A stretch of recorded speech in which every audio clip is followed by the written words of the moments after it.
Ensuring the safety and quality of our drinking water is crucial, and selecting the right water filter is a key part of that entire process. With so many options available, it can be pretty overwhelming to make a decision.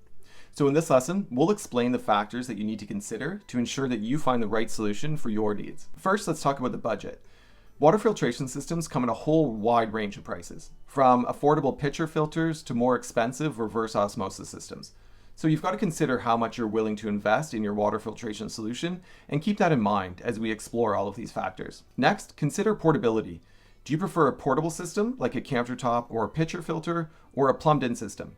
Portable options are great for renters, while plumbed-in systems require professional installation but offer a more permanent solution. Available space is another important factor. Under-sink systems like reverse osmosis filters need a good amount of space beneath the sink. Countertop designs might be better fit if you're tight on space. You'll also want to decide between a point of use (POU) system, which filters water at a specific point, like your kitchen tap, or a point of entry system that filters all the water that's coming into your home. Point of entry systems are more comprehensive, but also more expensive, and they require regular maintenance too.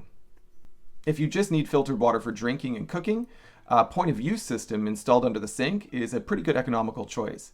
And if you want clean shower water, you can get a separate shower filter that goes right in at the shower, and these do a great job too. Now let's talk about the contaminants you want to remove.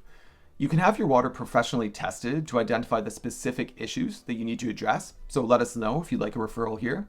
Or if you're in the US and you don't want professional testing, you can use resources like the Environmental Working Group's tap water database, and you can log in here and check the water quality in your area. To ensure accurate water testing results, sending samples to an NATA accredited laboratory specializing in water purification is going to be your best bet. While do-it-yourself water testing kits are available at hardware stores, they may have limitations in detecting organic contaminants, for example. And another factor to consider is how much water you need and how quickly you need it.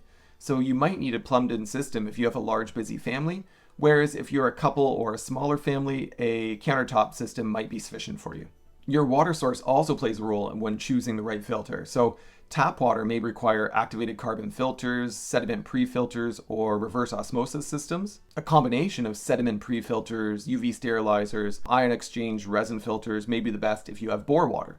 Or consider UV sterilization, fine micron sediment, active carbon filters for tank water, for example. So depending on your water source, it's going to be different. Some filtration systems like reverse osmosis require sufficient water pressure to function effectively. So ensuring that your home's water pressure is compatible with your chosen system is another thing to be mindful of. Finally, look for filters certified by reputable organizations like NSF or the Water Quality Association. These certifications ensure that the product has been independently tested and meets some strict quality standards. In the next lesson, I'll give you my specific product recommendations for water filters.